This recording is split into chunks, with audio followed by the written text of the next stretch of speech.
বিয়ের পরে প্রত্যেকটা নারীরই চাওয়া পাওয়া থাকে শাড়ি আর গহনা, কারণ এগুলো মেয়েরা দারুণ পছন্দ করে। তাই সব মেয়েরই বিয়ের পরে এই চাহিদাগুলো থাকবে, এটাই স্বাভাবিক। আসসালামু আলাইকুম, কেমন আছেন সবাই? আশা করি সবাই ভালো আছেন। আমরা তো আলহামদুলিল্লাহ ভালো আছি। বাবার বাড়িতে গিয়েছিলাম, তার কিছু কিছু স্মৃতি এখনও আপনাদের সাথে শেয়ার করছি। যেদিন গিয়েছিলাম সেদিন ছিল শুক্রবার। তো আম্মু বলছিল আমার মেয়ে এসেছে, আমার নাতিরা এসেছে, বাসায় তো মাংস নেই, শুক্রবার মাংস না হলে তো হবে না। সেজন্য আমার ভাইকে দিয়ে বাজার থেকে মাংস কিনে নিয়ে এসেছে। আর আমি বাড়িতে গেলেই আম্মু আমাকে প্রত্যেকবারই বলে বলে রান্নাবাড়ি করবে। আমি কি খাবো, আমার মেয়েরা কি খাবে। তো এটা শুনে অনেক সময় আমার একটু লজ্জাও লাগে যে কিভাবে বলি কি খাবো না খাবো। তো বলি যে আপনাদের ইচ্ছা, যেটাই রান্না করে দিবেন সেটাই খাবো। তো আম্মু কখনোই আমাদেরকে না শুনে রান্নাবাড়ি করে না। সেই জন্য এই মাংসগুলো কাটতে বসে গেলাম। আর আম্মু বলছে এই মাংসগুলো কেটে কতটুকু রান্না করব সেটাও আমাকেই বলতে হবে। তাই মাংসগুলোকে কাটতে বসে গেলাম। মাংসগুলো অনেক সুন্দর আর এমনভাবে পিস পিস করা ছিল, মাঝখানে কাটলে পিসগুলো ছোট হয়ে যাবে, আবার না কাটলে একটু বড় হয়ে যাবে। তাও আমি দেখে শুনে একটু কেটে নিয়েছি। তারপর আম্মুর কথা মতোই মাংসগুলোকে আমি হাত দিয়ে মাখাতে বসেছি।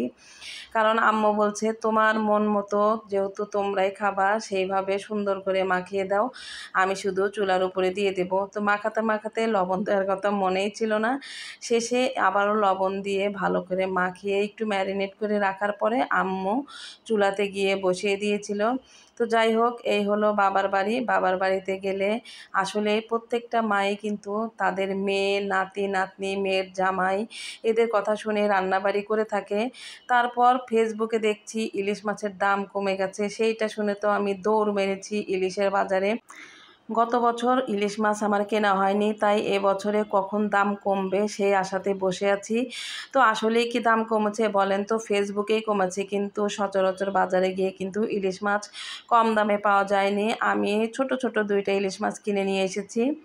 তারপর এই ভিডিওটা হচ্ছে 3 দিন বাবার বাড়িতে থেকে আসার পরে আরামটা আমার হারাম হয়ে গিয়েছে। সেটা আর কি বলবো, যেদিন গিয়েছি সেদিন থেকেই 3 দিন একটানা বৃষ্টি শুরু হয়ে গিয়েছিল। সেই জন্য জামা কাপড়গুলো যা নিয়ে গিয়েছিলাম সবগুলোই কেমন কেমন যেন হয়ে গিয়েছিল। তাই বাসায় এসে সবগুলো কাপড়ই ধুয়ে দিয়েছি। এদিকে আপনাদের ভাইয়াকে অনেক দিন পর দুপুরে পেলাম। সে আজকে দুপুরে লাঞ্চ নিয়ে যায়নি, তাই অনেক রিকোয়েস্ট করে তাকে দুপুরে বাসায় ডেকে এনেছি। বাসার অফিস কিন্তু খুব একটা দূরত্ব না, তাও কখনো সে দুপুরে বাসায় খেতে আসে না। এদিকে কাপড় চোপড়গুলো মোটামুটি যেগুলো শুকিয়েছে সেগুলো ছাদে থেকে নিয়ে এসে এইভাবে সুন্দর করে ভাঁজ ভাঁজ করে রেখে দিয়েছি। এগুলো আমার খুবই শখের জামা কাপড়, যদিও খুব একটা দামি জামা কাপড় না, তারপরেও এই জামা কাপড়গুলো আমার অনেক শখের, অনেক ভালো লাগার। তাই ভাঁজ করে একটু হাত বুলিয়ে নিচ্ছিলাম। তারপর আর একটা জামা, এই 3 পিসটা কিন্তু একটা ভাইরাল 3 পিস, যদিও এটা সুতি। তো এই জামাটা আমার অনেক পছন্দের একটা জামা, যদিও কয়েকবার পরেছি, খুব একটা বেশি পরি নাই। তারপরেও এই জামাটা কেন জানি না আমার কাছে এতটাই ভালো লাগে, পরলে মনে হয় আমার কাছে খুবই ভালো লাগে। আর এর সাথে একটা জর্জেটের ওড়না ছিল, ওড়নাটা অনেক সুন্দর ছিল, সাথে সাইডে হচ্ছে কাপড় দিয়ে সুন্দর করে আটকানো ছিল, আর পায়জামাটাও একদম চুড়িদার ছিল। তারপর আমি গোসল করার পরে গেলাম হচ্ছে একটু ছাদে। যেগুলো শুকনো ছিল কাপড় চোপড় সেগুলো তো আমি নিয়েই চলে এসেছি, আর বাকিগুলোকে একটু ওলট পালট করে দেওয়ার জন্য চলে গিয়েছিলাম। আর এই ছাদে এখন কিন্তু কোনো কাপড় চোপড় দেখা যাচ্ছে না। আধা ঘন্টা আগেই এই ছাদটা ভরে গিয়েছিল জামা কাপড়ে, তখন আমারই জামা কাপড় দেওয়ার জায়গা ছিল না, এরকম একটা ব্যাপার হয়েছিল। তবে যদিও খুবই রোদ উঠেছিল, কাপড়গুলো শুকাতে খুব একটা দেরি হয়নি। অনেক দিন পর ছাদটা আপনাদের সাথে শেয়ার করছি। এই যে 10তলা বিল্ডিংটা দেখছেন, এটা হচ্ছে ইবনে সিনা হাসপাতাল অ্যান্ড ডায়াগনস্টিক সেন্টার হবে। এখন যেখানে আছে সেটা হচ্ছে কানজগাড়িতে, আর এখন ইবনে সিনাটা আগামী মাসে চলে আসবে হচ্ছে কলোনি বাজারে। কিছু কিছু জিনিস আজীবন স্মৃতি হয়ে থাকে। আমার 2 মেয়েকে 2টা মগ গিফট করেছিলাম। বড় মেয়েকে হচ্ছে জন্মদিনে গিফট করেছিলাম, আর ছোট মেয়েকে দিয়েছিলাম, সে স্কুলে ডিসপ্লে করেছিল, সেই সাজে একটা ছবি তুলে সেই ছবিটা মগের সাথে অ্যাড করে দিয়েছি।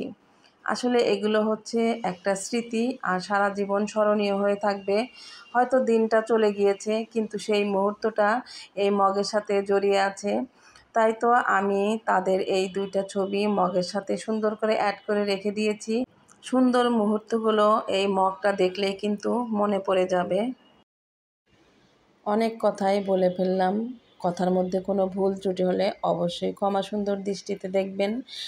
আর এই তো দেখতে দেখতে ভিডিওটি অনেক বড় হয়ে গেল। আর ভিডিওটি বড় করতে চাই না, আপনাদের কাছ থেকে বিদায় নিব। ভালো থাকবেন সবাই। ভিডিওটি ভালো লাগলে অবশ্যই লাইক, কমেন্ট, শেয়ার করে পাশে থাকবেন। দেখা হবে নতুন কোনো ভিডিও বা ব্লগে। আজকে এই পর্যন্তই। খোদা হাফেজ। আসসালামু আলাইকুম।